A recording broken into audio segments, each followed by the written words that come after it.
Assalamualaikum warahmatullahi wabarakatuh. Perkenalkan, nama saya Pandu Nugraha dari Prodi Manajemen semester 2. NIM saya 289225013. Dosen pengampu yang saya hormati, Butin Hartini MPD. Di sini saya akan mempresentasikan video tentang ujian akhir semester perekonomian Indonesia. Pokok pembahasan yang pertama ada kebijakan moneter, kedua kebijakan fiskal, tiga perdagangan luar negeri, 4. Kemiskinan dan distribusi pendapatan, 5. Pembangunan daerah, 6. Ekonomi Indonesia dan globalisasi, dan yang terakhir ketujuh perekonomian Indonesia di masa yang akan datang. Masuk materi pertama, yaitu kebijakan moneter. Pengertian kebijakan moneter. Kebijakan moneter adalah keputusan yang diambil oleh pemerintah dalam rangka menunjang aktivitas ekonomi melalui berbagai hal yang berkaitan dengan penetapan jumlah peredaran uang di masyarakat. Tujuan utama kebijakan moneter adalah menjaga kestabilan ketersediaan uang suatu negara, karena persediaan uang negara mempengaruhi berbagai aktivitas ekonomi seperti inflasi, suku bunga, bank, dan sebagainya. Oleh sebab itu, penanggung jawab dan pelaksanaan kebijakan moneter di Indonesia yaitu Bank Indonesia. Selaku Bank Sentral di Indonesia, hal ini didasari pada Undang-Undang No. 23 tahun 1999 mengenai kebijakan moneter Bank Indonesia. Selain kebijakan moneter, terdapat kebijakan fiskal yang juga berguna dalam menjaga stabilitas ekonomi Indonesia. Bedanya, kebijakan fiskal merupakan keputusan yang berfokus pada pendapatan dan pengeluaran negara. Penerapan kebijakan fiskal dapat dilihat melalui pengelolaan pajak dan APBN. Sementara kebijakan moneter di Indonesia bisa diperhatikan melalui kebijakan diskonto, suku bunga bank, dan sebagainya.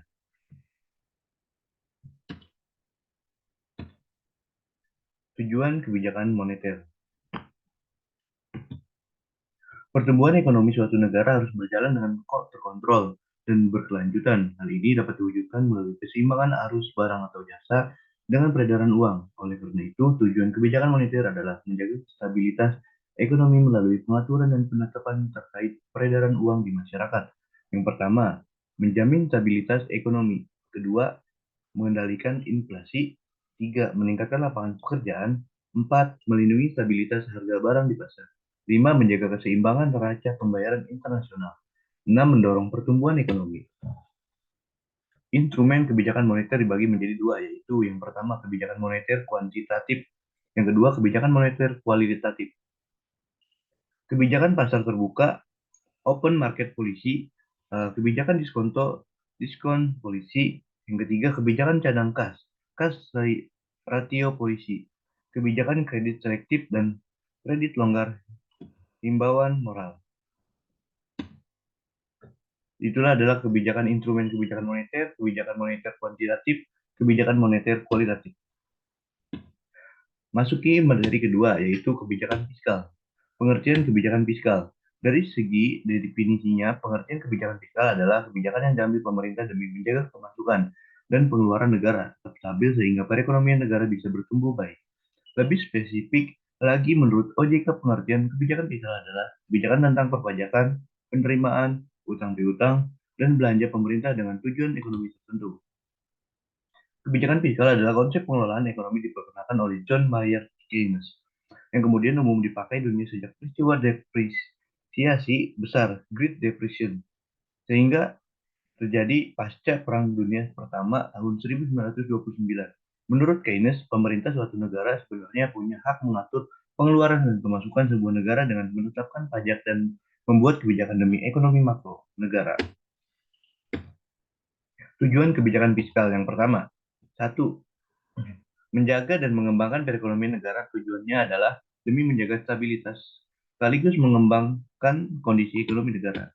Yang kedua, meningkatkan kualitas sumber daya manusia. Tujuannya adalah meningkatkan kualitas sumber daya manusia masyarakat, terutamanya dari segi teknologi dan perekonomian. Tiga, menjaga stabilitas harga barang. Tujuannya adalah demi menjaga harga barang tetap terjangkau bagi masyarakat dan terhindar dari fluktuasi karena pihak tidak bertanggung jawab. Keempat, mendorong investasi. Tujuan kebijakan fiskal yang terakhir adalah untuk menciptakan iklim investasi baik bagi pelaku pasar modal, utamanya investor, sehingga negara bisa memperoleh lebih banyak pendapatan dari pajak usaha.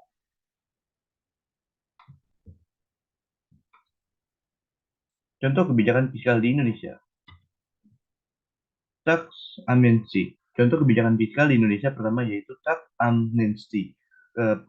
Pembebasan pajak berupa pengurangan atau peniadaan dalam kurun waktu tertentu bagi masyarakat yang mau melaporkan keseluruhan kekayaannya. Subsidi BBM dan gas. Contohnya kebijakan fiskal yang kedua adalah subsidi BBM dan gas. Tujuannya kebijakan fiskal di bidang bahan bakar ini adalah memperlancar mobilitas dan transaksi ekonomi masyarakat. Penetapan harga eceran tertinggi. Contoh terakhir kebijakan fiskal adalah penetapan harga jual maksimum untuk barang tertentu yang disebut dengan kebijakan HEAD. Barang dengan HEAD umumnya adalah obat-obatan dan sembako. Materi ketiga yaitu perdagangan luar negeri. Pengertian manajemen perubahan. Pengertian perdagangan luar negeri. Perdagangan internasional merupakan suatu aktivitas berdagang yang dilakukan oleh dua negara yang berbeda.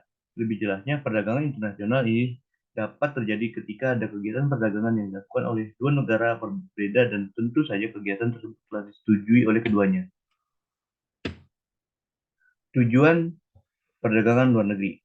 Tujuan utama dari perdagangan internasional adalah mendapatkan keuntungan, namanya jual beli, pasti yang dicari adalah keuntungan.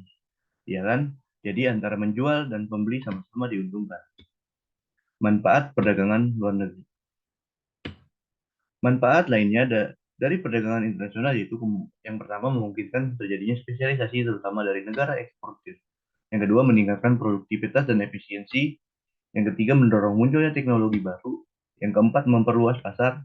Yang kelima mempercepat pertumbuhan ekonomi. Yang keenam memperluas lapangan kerja. Yang ketujuh memperoleh tambahan devisa. Faktor pendorong perdagangan luar negeri. Perbedaan sumber daya alam. Setiap negara memiliki karakteristik sumber daya alam yang berbeda. Apa yang dimiliki oleh Indonesia belum tentu dimiliki oleh negara lain. Nah, karena perbedaan itulah yang membuat suatu negara melakukan perdagangan internasional. Selera. Ngomong-ngomong tentang selera, artinya kita ngomong masyarakat nih. Kita ambil contoh baju kan, banyak tuh baju impor yang telah dibeli oleh masyarakat Indonesia.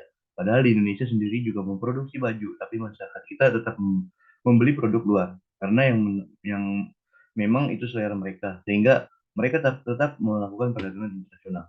Efisiensi, penghematan biaya produksi. Ketika memproduksi barang dalam jumlah besar, maka biaya produksinya akan lebih murah, ya kan? Nah, ketika kita sudah memproduksi barang dalam jumlah besar, tetapi di dalam negeri hanya sedikit yang membeli, maka solusinya adalah ekspor barang. Perbedaan teknologi.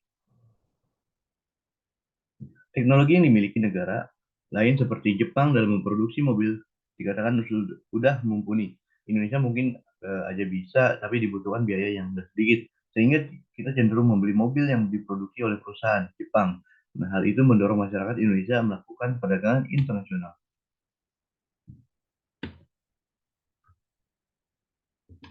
Materi keempat, kemiskinan dan distribusi pendapatan. Pengertian kemiskinan. Kemiskinan adalah keadaan yang ketidakmampuan untuk memenuhi kebutuhan dasar seperti makanan, pakaian, tempat berlindung, pendidikan, dan kesehatan. Kemiskinan dapat disebabkan oleh kelangkaan alat pemenuh kebutuhan dasar ataupun sulitnya akses terhadap pendidikan dan pekerjaan. Kemiskinan merupakan masalah global. Pengertian distribusi pendapatan. Distribusi pendapatan adalah suatu penghasilan yang didapat setelah melakukan usaha. Cara menentukannya dengan melihat daya beli dan kepribadian atau selera masing-masing. Apa semua orang mampu membeli? Dari semua kalangan, dari menengah ke bawah sampai ke atas.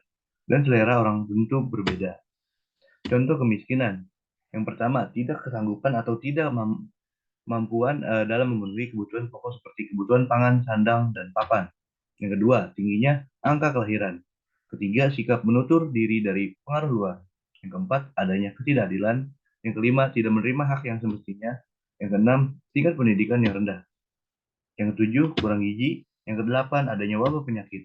Yang kesembilan, faktor budaya. Yang kesepuluh, faktor psikologi. Contoh distribusi pendapatan.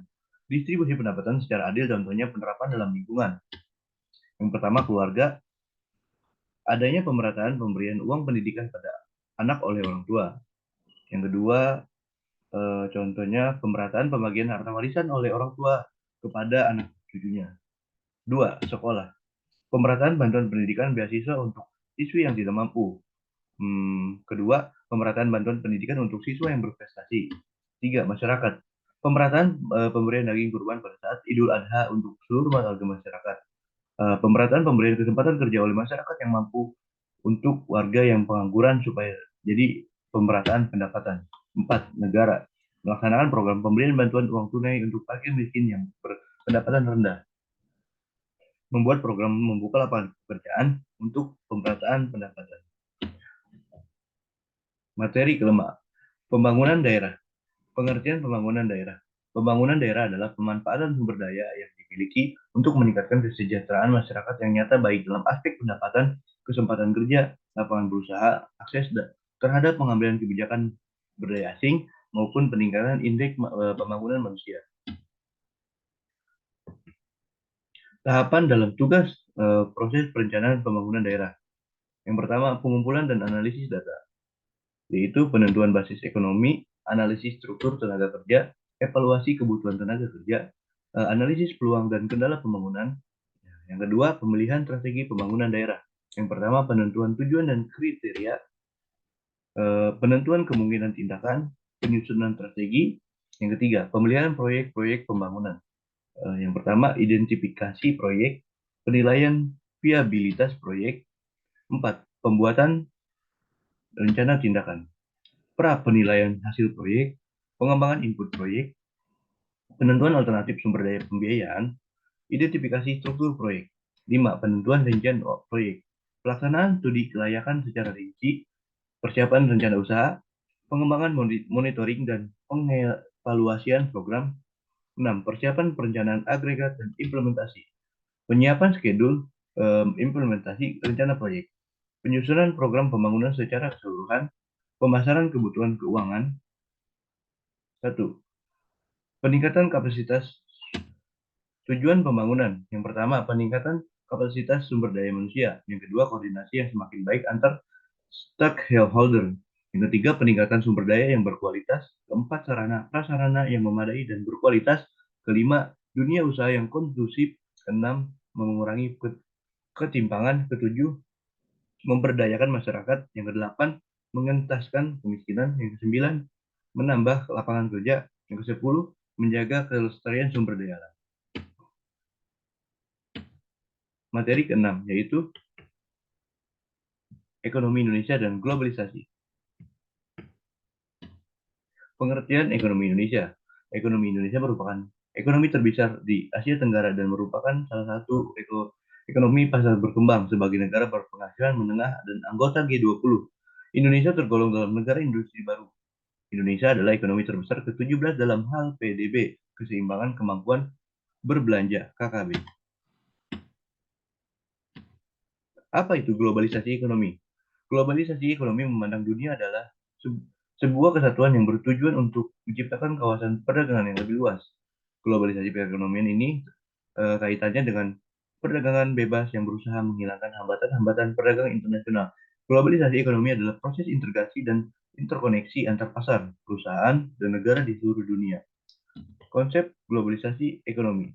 Konsep globalisasi ekonomi merujuk pada fenomena integrasi ekonomi dan pasar global yang semakin terhubung dan tersaling tergantung satu sama lain. Globalisasi ekonomi melibatkan pergerakan barang, jasa, modal, teknologi, dan tenaga kerja di seluruh dunia tanpa adanya hambatan signifikan.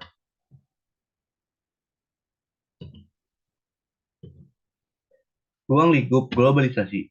Ruang lingkup globalisasi sangat luas, mencakup banyak aspek kehidupan manusia seperti ekonomi, politik, budaya, sosial, teknologi, dan lingkungan. Namun dalam konteks globalisasi, ekonomi ruang lingkupnya terutama berkaitan dengan pergerakan barang, jasa, dan modal antar negara yang semakin terintegrasi dan saling terkait. Perdagangan bebas, investasi lintas negara, produk global, dan penyebaran teknologi dan informasi menjadi fokus utama globalisasi ekonomi. Hal ini memungkinkan negara-negara untuk saling bergantung satu sama lain dalam mencapai tujuan ekonomi masing-masing seperti pertumbuhan ekonomi, penciptaan lapangan kerja, dan peningkatan kesejahteraan. Meskipun memiliki manfaat globalisasi, ekonomi juga memiliki dampak negatif seperti kerusakan lingkungan, kesenjangan ekonomi antar negara maju dan berkembang, dan hilangnya kedaulatan ekonomi negara. Oleh karena itu, ruang lingkup globalisasi ekonomi perlu dikelola dengan bijaksana dan bertanggung jawab agar dapat memberikan manfaat yang sebesar-besarnya bagi seluruh masyarakat global.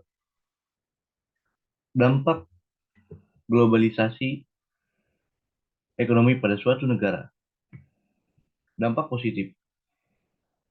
Satu, mendorong pertumbuhan ekonomi pada negara berkembang, salah satunya Indonesia. Yang kedua, mendorong pertumbuhan ekonomi di dunia secara keseluruhan melalui perubahan lokasi industri yang lebih efisien. Selain itu, penanaman modal internasional menjadi lebih terbuka. Yang ketiga, menurunkan angka tingkat kemiskinan dunia. Hal ini dikarenakan adanya peluang naiknya pendapatan suatu negara hasil dari perdagangan bebas dengan skala internasional. Yang keempat, dengan adanya globalisasi, harapannya sebuah negara lebih efisien untuk bersaing di pasar dunia. Yang kelima, meningkatkan pendapatan per kapita global. Dampak negatifnya. Yang pertama, terjadinya ketimpangan pendapatan per kapita antar negara maju dan berkembang. Dua, tingkat keamanan pekerjaan menjadi berkurang sebagai akibat dari ruang lingkup pasar yang sangat besar, sehingga sulit untuk memastikan keamanan ketika melakukan pekerjaan atau transaksi. Yang ketiga, meningkatkan sensitivitas dan instabilitas ekonomi terhadap berbagai fenomena. Sebagai contohnya adalah terorisme dan perang antar negara. Yang keempat, mekanisme penyesuaian ekonomi di sebuah negara menjadi tidak efektif. Hal ini terjadi karena sebuah negara harus bersifat fleksibel jika ingin mengikuti perdagangan dunia. Kerusakan lingkungan yang timbul akan semakin besar, mengingatnya banyak pihak yang terlibat selama proses produksi hingga konsumsi. Materi terakhir, ketujuh, yaitu perekonomian Indonesia di masa yang akan datang. Pengertian perekonomian. Ekonomi diartikan sebagai cara manusia memenuhi kebutuhan hidup untuk mencapai kemakmuran. Perekonomian adalah serangkaian besar kegiatan produksi dan konsumsi yang saling terkait, membantu dalam menentukan bagaimana sumber daya yang akan dialokasikan serta dapat memenuhi kebutuhan hidup untuk mencapai kemakmuran. Faktor ekonomi dalam masyarakat Indonesia. Yang pertama, tingkat pendidikan. Dua, jenis pekerjaan. Tiga, tingkat pendapatan. Empat, keadaan rumah tangga. Lima, tempat tinggal. Enam, kepemilikan kekayaan. Tujuh, jabatan dalam organisasi. Delapan, aktivitas ekonomi. Ekonomi di Indonesia saat ini. Keadaan sosial ekonomi Indonesia saat ini tidak seimbang. Kondisi perekonomian Indonesia dapat dikatakan masih jauh dari harapan karena ketidakmerataan yang diakibatkan oleh lambatnya pertumbuhan ekonomi dan ditambah lagi dengan adanya pandemi COVID-19 kemarin. Meskipun begitu, Indonesia masih beroptimis bahwa di masa yang akan datang, masih pertumbuhan ekonomi Indonesia meningkatkan. Contoh upaya yang dilakukan oleh Indonesia dapat dilihat dengan diadakan pelatihan teknologi yang diadakan BPPTIK, Balai Pelatihan dan Perkembangan Teknologi Informasi dan Komunikasi, serta seminar daring usaha mikro kecil menengah sebagai transformasi bisnis dari offline ke online untuk menekan penyebaran virus COVID-19 tanpa harus menghentikan kegiatan ekonomi di Indonesia. Perekonomian Indonesia di masa yang akan datang. Masalah ekonomi yang menjadi tantangan perekonomian Indonesia di masa yang akan datang. Ada Adapun beberapa tantangan perekonomian yang akan dihadapi di antaranya tingkat produktivitas Indonesia yang masih perlu dikoreksi dan diperbaiki, terutama pokok sumber pertumbuhan yaitu tenaga kerja, kapital total factory productivity, serta teknologi kemudahan yang mendirikan usaha di Indonesia juga masih perlu ditingkatkan menjadi lebih baik. Selain itu, modal yang masih belum dimanfaatkan optimal. Indonesia perlu dimaksimalkan angkatan kerja menganggur untuk meningkatkan pertumbuhan dalam jangka pendek. Dari sisi adaptasi dan adopsi teknologi, lebih banyak produk-produk nasional yang menjadi komoditas ekspor didukung oleh teknologi yang masih terbilang rendah, sehingga nilai tambah yang dihasilkan dari produk tersebut menjadi kurang optimal. Sekian presentasi video ujian akhir semester perekonomian Indonesia. Sekian, wassalamualaikum warahmatullahi wabarakatuh.